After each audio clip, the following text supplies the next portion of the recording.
today, let's say just pre-COVID versus 20 years ago, where do you see comedy has it evolved? Are the crowds bigger? Are they the same?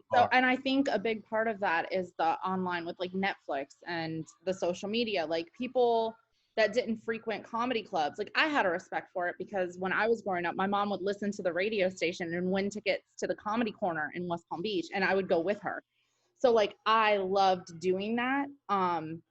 But back in the day, if you didn't listen to the radio and you didn't go out, you probably didn't know who was what, and unless you saw them in a movie, which that wasn't for every comedian back in the day. So yeah, so I think it's a totally different world now, especially with the access that everyone can take in all of these different genres, different people. It opens up the world, what you would normally know. It gives you a whole new spectrum of things that you can take in, which is nice.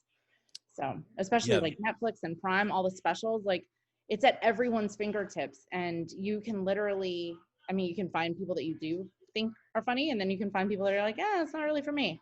But most of the comedian going people, like people that would frequent comedy, like my parents didn't even drink, so for them to frequent a comedy club, it was not normal for them, but they liked it because it was a night out, but it wasn't like, they weren't party animals.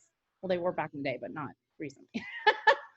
But yeah, so I don't know. I think that comedy has exploded over the last 20 years. Absolutely. Do you think Netflix and like Amazon and Hulu have helped comedy clubs or taken away from comedy clubs? I don't think it's really hurt much, because you have those people that'll go out and get that feeling of a live audience. Like our room's very intimate. So to see a show in a small theater like what we have, like you can't get that feel. I mean, yeah, you can watch it on Netflix on your couch, which is cozy and nice, and some people like that. Some people like to be home, and those people wouldn't be mad about not going to the club anyways. But for me, as somebody who I love events of all, I mean, I love concerts. I spent all my money in college, went to concerts. I was busting my butt at the comedy club to be able to afford to go to concerts. So I totally, like, some people are live event things. And I have friends even to this day that like, they miss it. They don't know what it's like to be able to go to an event because they're just homebodies. So I don't really think it's hurt anybody. I think it's definitely helped the comics' careers because, I mean, they can be household names without those people that are homebodies going anywhere, which is nice. And I think that's the biggest thing of that, is being able to get your name out to other people.